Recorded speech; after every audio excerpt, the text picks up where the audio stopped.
6:59 minutos. Buenos días a todo el país.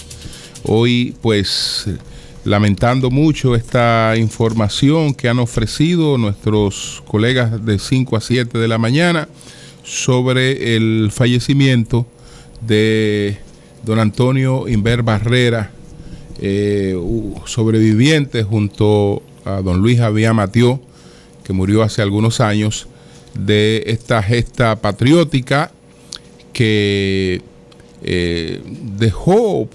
puso fin a la tiranía trujillista. Don Antonio Inver Barrera estaría cumpliendo 96 años de edad, una vida pues bastante intensa, así como fue una vida pues muy prolongada y muy productiva, con distintas facetas, como todos en la vida, con sus luces, sus sombras, pero yo creo que esa participación en aquella gesta del 30 de mayo de 1961 no la opacan sus roles posteriores.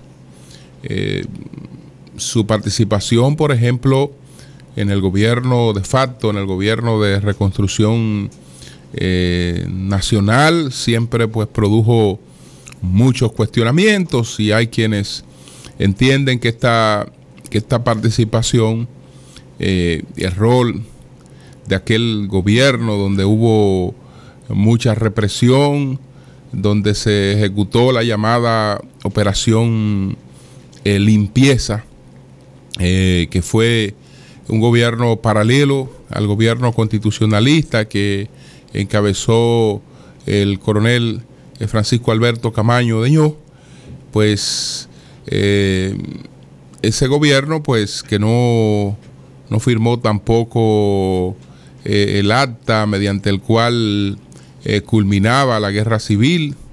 Este gobierno pues está, digamos, entre los episodios repudiables de nuestra historia reciente en cuanto a su rol represivo, ¿no? En cuanto a las posiciones que sustentara. Yo creo que cada coyuntura pues vamos a tener posiciones distintas. A veces las cosas se quieren ver solamente en blanco y negro, o la lucha de los buenos contra los malos, y se ubican a los buenos de un solo lado. Los malos son todos aquellos que tenían la posición que históricamente hoy no compartimos, porque todos estábamos identificados con la democracia, con el proceso democrático surgido de las elecciones del 25 del 2 de diciembre del año de 1962, y entonces el derrocamiento de Bosch, y el hecho de que después la gente, una parte de los dominicanos, no estuvieran exactamente de acuerdo con su retorno, pues crea esa división. Pero porque los hechos terminan siendo como terminan, no como empiezan, y la historia siempre termina siendo contada de manera parcial. La gesta patriótica de abril de 1965 solo se explica como una gesta en la que militares constitucionalistas, alentados por el Partido Revolucionario Dominicano, pues se propusieron el regreso de la constitucionalidad sin elecciones, y sin embargo esa gesta no nace exactamente para eso. En principio, el sector militar que empezó a conspirar, encabezado por el llamado Grupo de San Cristóbal, cuyo líder era el general Neyni Barcejas, no tenía el propósito de que regresara Juan Bosch al poder. Ese grupo quería crear las condiciones para el retorno de Joaquín Balaguer. Y como ese grupo era el grupo militar más fuerte, más visible, pues fue desarticulado. Fueron enviados al exilio, etcétera, y entonces, cuidándose del grupo que se entendía que podía crear la conspiración, que era ese grupo, posteriormente surge otro grupo que va a tener otro enfoque, que es el grupo que encabeza el coronel Fernández Domínguez, que va a buscar el regreso de Juan Bosch. Pero el conflicto en principio no lo pare este grupo, sino el grupo de San Cristóbal, que buscaba el regreso de Joaquín Balaguer. Entonces, bueno, hay una sociedad, como lo hemos estado en distintas etapas de la historia nuestra, dividida, y gente que asume posiciones distintas. Don Antonio Inver Barrera después desempeñaría otros roles, y desde hace unos años pues estaba pues alejado de la vida pública, ya con los achaques no propios de los años. Y hoy hemos recibido muy temprano por parte de nuestros colegas esta información de su fallecimiento, que un poco más adelante veremos cómo serán sus honras fúnebres, y tendremos la oportunidad de oficialmente por parte de algunos de sus familiares, de disponer de la información y ver cómo se produjeron las cosas. Son las 7 minutos. Buenos días a todo el equipo: María Elena Núñez, Víctor Gómez Casanova, Yolanda Martínez, Oli Matos. Buenos días a Eury Cabral, José La Luz, Melton Pineda, Don Amaury Saibar, a nuestros colegas de 5 a 7 de la mañana, a Humberto Paniagua, Andrés Martínez, Luis Ramírez, Daris Terrero. Nuestro saludo en Santiago de los Caballeros a Ramón Paulino, a Silat de la ciudad Corazón. Nuestro saludo a Manuel González Manegonte, nuestro catedrático del sector agropecuario, por igual que a Rafael Díaz, nuestro cronista deportivo, a Helen Gil, nuestra productora, a Sonia Patiño, nuestra coordinadora, a Joa Bernal y a todo el equipo de Señales TV. Buenos días a todos y a todas, reiterando pues la tristeza con la que recibimos muy temprano esta información que daba cuenta del fallecimiento de don Antonio Inver Barreras. El sol de la mañana, el sol de la mañana.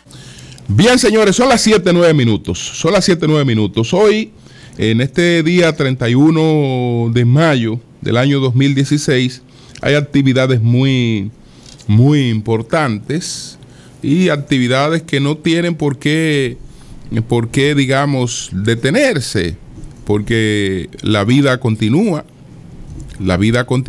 y son actividades que no impiden en modo alguno que las honras fúnebres a don Antonio Inver Barrera se lleven a cabo, digamos, con todo el rigor que él merece.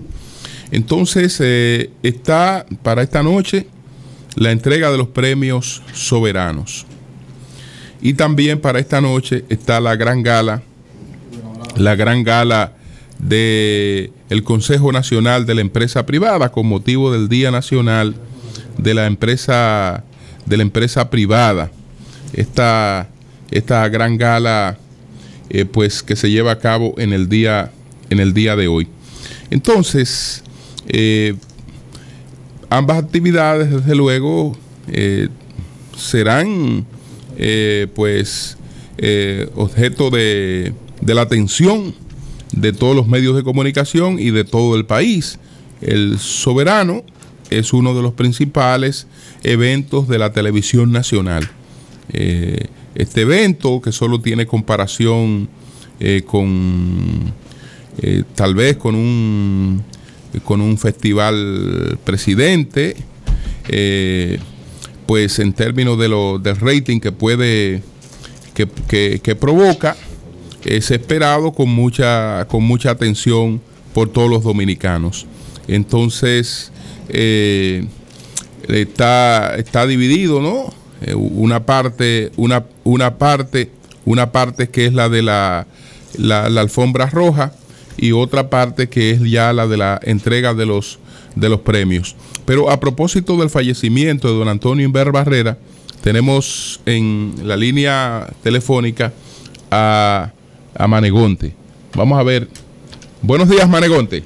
Sí, buenos días, amigos oyentes, buenos días a todo el país y al mundo que nos escucha.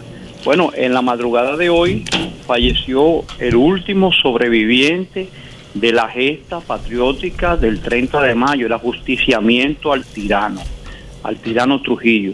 Y quería también recordar que esa misma noche, o creo que exactamente el otro día, el 31, sí, hoy se conmemora el 355 aniversario del asesinato de su hermano, Segundo Inver, quien fue asesinado en La Victoria junto a Papito Sánchez Sanjay. Quería también puntualizar eso. Manegonte. Dime, Julio. Siempre ha habido un debate sobre la condición de héroe nacional de don Antonio Inver Barrera. Es indiscutible, es un héroe nacional. Pero hay quienes, sin embargo, que entienden que lo que fue el gobierno de reconstrucción nacional, que opaca o anula esa condición de héroe nacional. ¿Qué piensas? No, escúchame, es indiscutible. Claro. Antonio Inver Barrera, independientemente le guste o no le guste a las personas, a mí o a otra persona, es un héroe nacional. Él se creció y entró a la historia el 30 de mayo de 1961. El hecho de que haya presidido el gobierno rebelde del gobierno de reconstrucción nacional no le quita el mérito de héroe nacional. Es más, en meses pasados hasta discutíamos con un colega en el aire, en el Sol de la Mañana, que a él le corresponde también estar en el Panteón Nacional cuando las condiciones lo ameriten. Le corresponde, porque es un héroe nacional de una gesta que nos dio a los dominicanos la libertad. Y esta democracia que hoy gozamos, perfecta o imperfecta, es producto de esa noche del 30 de mayo donde estuvo Antonio Inver Barrera. Es más, en su rostro, en su mejilla izquierda, hay restos de esa noche, porque él fue herido esa noche del 30 de mayo. O sea, yo creo que es indiscutible ponernos a discutir que en la sociedad dominicana, bueno, aquí se discute todo. Aquí se discute qué más, si 3.5 o 3.50. Sí, o sea, independientemente, pero le corresponde, independientemente de lo que sea, es un héroe nacional, fue un héroe nacional y entró ya hace tiempo a la historia como héroe nacional. Bueno, pues muchas gracias. Procuraremos mayor información sobre cómo serán las honras fúnebres de el general Antonio Inver Barrera. Gracias, Manegonte. Bueno, señores, pues continuamos. Entonces nos referíamos a estas dos actividades. El Consejo, por ejemplo, Nacional de la Empresa Privada, el CONE, hoy celebra la gran gala. Ahí pues ellos están celebrando también el primer Día Nacional de la Empresa Privada y del Empresariado Nacional que fue decretado por el decreto número 146-15. Entonces, además de esta actividad, la entrega de los premios soberanos, que tienen dos etapas, ¿no? El evento. Uno es la que me parece que es la parte de mayor rating, es la parte de la alfombra roja, y después estaba entonces la premiación, que es combinada siempre con un gran espectáculo artístico, porque de lo que se trata es de mantener a lo largo de la entrega el interés del público, porque hacer una actividad un poco extensa, pues nadie se quedaría pegado al televisor si tiene algún momento de caída el espectáculo y se pierde el interés. Pero indiscutiblemente que creo que la parte esta de la alfombra roja sí es una de las partes que más llama la atención de la gente. Entonces ambas actividades van a desarrollarse con éxito, porque están dirigidas a públicos totalmente distintos. La gran gala del empresariado no es un espectáculo de televisión. Es decir, eso no es un espectáculo del que la gente estará pendiente o que va a competir con el Casandra a través de la televisión. A uno están invitados artistas, personas vinculadas al medio artístico, y desde luego los protagonistas de esta actividad, que son los cronistas de arte. Ni los artistas ni los cronistas de arte están invitados a la otra actividad porque tiene otra naturaleza. Entonces allí están los empresarios, líderes políticos, encabezados por el presidente de la República, funcionarios y directores de medios y líderes de opinión. Es decir, estamos hablando de públicos que son totalmente distintos. Así es que no veo ningún inconveniente en que ambas actividades se desarrollen y que merezcan cada una el despliegue en todos los medios de comunicación al día siguiente, porque son fuentes muy distintas de información, y la verdad es que todo es importante. Son las 7:18 minutos. El sol de la mañana. Señores, ha caído otro ministro en Brasil. Un gobierno provisional que tiene apenas 16 días, pues ya ha recibido la renuncia de 2 ministros. El primero que renunció fue el ministro de Planificación, el ministro Romero Jucá. Y después, ayer, renunció el ministro de Transparencia, el ministro anticorrupción, Fabiano Silveira. Ambos empujados por revelaciones en la que queda muy evidenciado su complicidad con hechos de corrupción.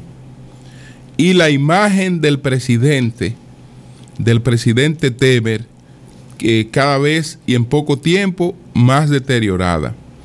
Ayer se produjo la revelación de que el presidente Temer tiene un hijo de apenas 7 meses, y ese hijo pues tiene una cuentecita de $550,000 y tiene apenas 7 meses de edad, que no debería estar digamos involucrado en polémica pública ni siendo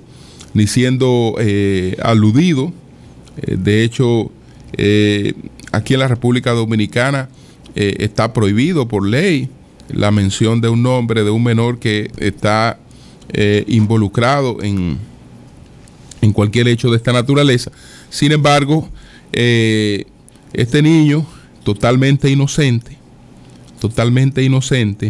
ya aparece como un referente de la corrupción en Brasil, algo a lo que él desde luego es totalmente ajeno.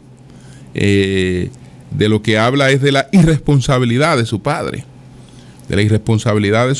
que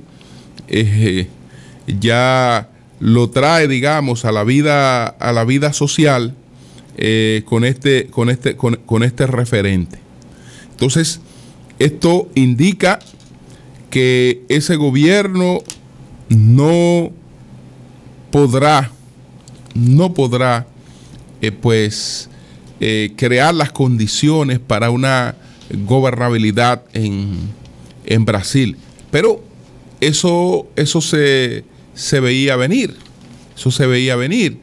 Que un gobierno que surge producto de una conspiración que involucra al propio vicepresidente de la República, que él mismo está también vinculado a algunos escándalos y que incluso podría enfrentar una suspensión. Y estas revelaciones indican que el impeachment contra la presidenta Dilma Rousseff lo que pretendió fue aminorar,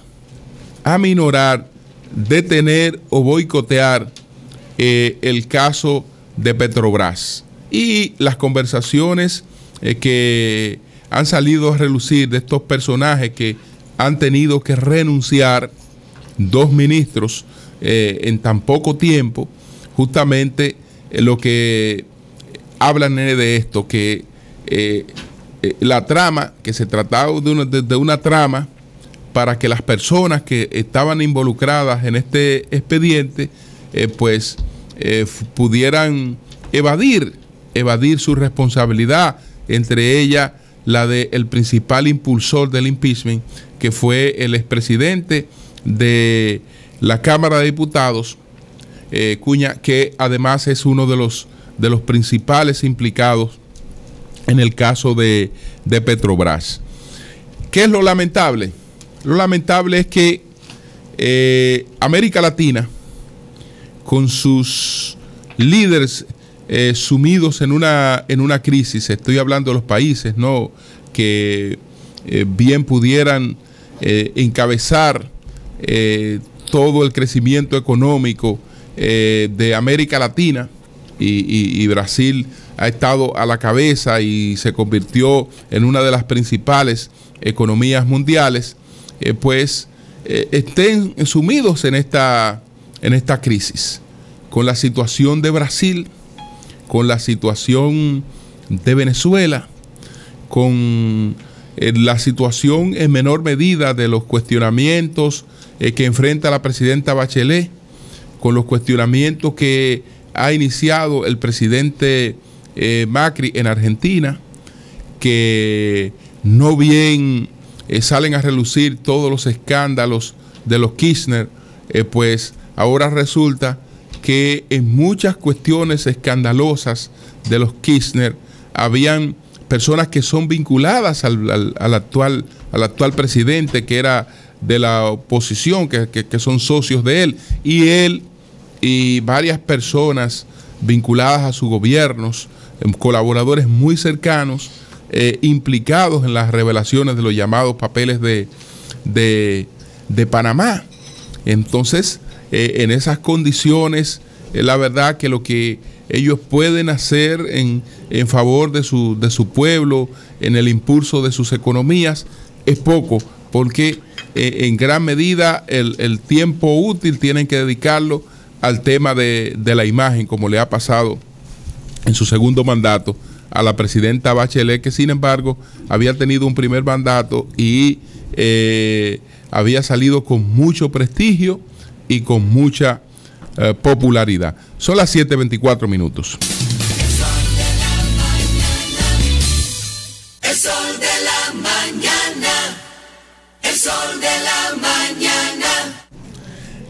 Tendrán en algún momento, señores, que conocerse todas las cosas que se dieron en este país para hacer colapsar las elecciones. Aquí hubo dos sectores y las elecciones habrá que estudiarlas en función del trabajo que hicieron dos sectores. Un sector que trabajó para ganarla, para consolidar el triunfo que tenía en las encuestas, el sector que postulaba con el PLD a la cabeza a Danilo Medina, que trabajaron para ganar las elecciones. Para ganar las elecciones y para movilizar hacia las urnas el respaldo que le proyectaban las encuestas de mayor credibilidad. Y otro sector que trabajó para hacer colapsar las elecciones y para una crisis postelectoral. Es decir, que no se prepararon para ir a unas elecciones, sino para tratar de que esas elecciones concluyeran en una gran crisis nacional y posterior a esa gran crisis nacional, una crisis postelectoral. En la medida en que avanzan las informaciones, todo parece indicar que se procuraba un colapso el mismo día de las elecciones. Es decir, que las elecciones tuviesen que ser suspendidas porque en ellas se habría producido un caos tal que impidiera el conteo de los votos. Lo que ocurre es que algunos planes no se dieron como se esperaban. Cuando los opositores, que aquel día 9, si mal no recuerdo, de mayo, 5 días antes de unas elecciones, señores, 6 candidatos presidenciales llegan a las 10 de la mañana a la Junta Central Electoral y están ahí desde las 10 de la mañana hasta las 6 de la tarde. Eso indica que esos candidatos no tenían una agenda electoral en función de buscar votos, sino que ya ellos habían priorizado en otra cosa, incluyendo el candidato que más tenía que perder, que era el que procuraba el liderazgo de la oposición en esas elecciones, no la presidencia de la República, sino el liderazgo de la oposición. Entonces, eso es un indicativo, pero hubo otras cosas. Cuando ellos estaban planteando el conteo manual, ellos habían partido del supuesto de que la Junta no iba a ceder. La Junta no iba a ceder en lo del conteo manual y iba a insistir en que tenía 2 años preparando un conteo electrónico, que se había preparado para un conteo electrónico y que por lo tanto no habría conteo manual. Al no haber conteo manual, a ellos se les colocaba fácil lo que pretendían, que era hacer colapsar las elecciones.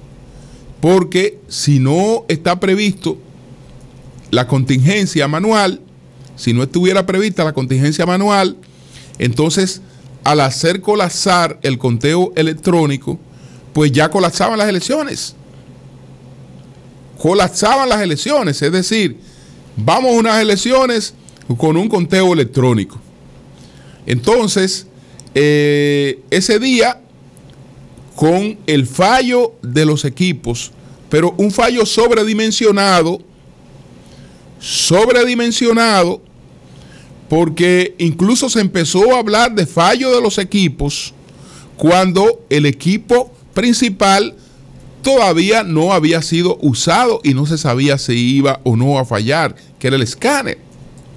Porque el equipo que se empleó temprano era el registro automatizado de concurrentes, que con las huellas digitales ya en la Junta Central Electoral inmediatamente colocábamos nuestras huellas digitales, llegaba el mensaje de que nosotros habíamos ido a votar y ahí se iba contabilizando la cantidad de concurrentes. Entonces, este fue el equipo que empezó a usarse temprano en algunos centros, que en otros centros no pudo empezar a usarse temprano, sino que se empezó a usar un poco más tarde y que en definitiva hubo centros donde no se usó. Hubo centros donde no se usó. Pero si todo se hubiese quedado en función del conteo electrónico como ellos esperaban, porque pidieron que se le complaciera para que no se le complaciera, y crear las condiciones para boicotear las elecciones, que era lo que les interesaba, entonces las cosas fallaron. ¿Por qué? Porque la Junta Central Electoral aprobó conteo electrónico y conteo manual. E incluso, aun cuando la Junta Central Electoral tenía la posición de que el conteo era electrónico, en todas las valijas estaba lo que se llama un acta de contingencia, que era para llevar el proceso manual donde el equipo fallara. Pero eso se acompañó de la decisión de la Junta de hacer el conteo manual. Ciertamente, señores, para que veamos cómo son las cosas, si algo salvó las elecciones del boicot fue el conteo manual. Aunque para concluir con el conteo manual hubo de nuevo que apelar al conteo electrónico. Cuando la mayoría de las juntas se vieron empantanadas durante varios días y con un trabajo incansable contando a mano, casi todas decidieron de nuevo buscar los equipos, y si ayer concluyó todo el proceso a nivel nacional, concluyó porque se apeló al conteo electrónico. Pero será bueno que un día, y ojalá los que tienen esas informaciones, y yo sé que la Junta y su presidente disponen de muchas informaciones que este país debería conocer, que los organismos de seguridad del Estado también tienen una cantidad de información que el país debería conocer, porque esto no es un invento. Aquí se planeó que a las 3 de la tarde se anunciara la anulación de las elecciones, que la situación fuera tan caótica que se anunciara la anulación de las elecciones. Y no sé cómo Luis Abinader se dejó implicar en eso, porque el único que tenía cosas que perder ahí era él, o de los que más tenía que perder ahí era él, porque fíjense que no habría tenido la cosecha que hoy puede presentar, pero habría llevado las cosas a unos días posteriores. Ese colapso habría provocado un colapso de la imagen de la Junta, un colapso de la imagen del candidato puntero, y sobre esa base ellos aspiraban a desmontar una parte de todas las expectativas de triunfo inmediato del licenciado Danilo Medina. Lo importante era que no se produjera una decisión el 15 de mayo, y como era inevitable que si la gente iba y votaba y se contaban esos votos, Danilo ganaba con más de un 60%, había que evitar que se contara. Había que evitar que se contara, y a eso se jugó, señores. Y todo eso está testificado. Todo eso está testificado. como el montaje también de esas huelgas de hambre, que la pongo entre comillas. La pongo entre comillas y ojalá, y no sé si algunos de mis colegas han escuchado algunas cosas por ahí, pero escuchen algunas cosas. Escuchen algunas cosas para que usted vea si detrás de, si esas huelgas de hambre son tales. Y cómo se montaron a propósito de la creación de una crisis postelectoral. Entonces, yo finalizo, y este tiempecito fue por la cuestión de don Antonio Inver Barrera, dando una información. Doña Melania, lamentablemente, le tengo una mala noticia. Melania Salvador. Doña Melania Salvador, le tengo mala noticia. No. Rafael Méndez gana con más de 300 votos. Gana con más de 300 votos. Te están informando mal. No me están informando mal. Te están informando mal. Gana con más de 300 votos Rafael Méndez, doña Melania. No. Usted perdió. Yo vi todas las actas. Deje que cuenten. Cambio fuera.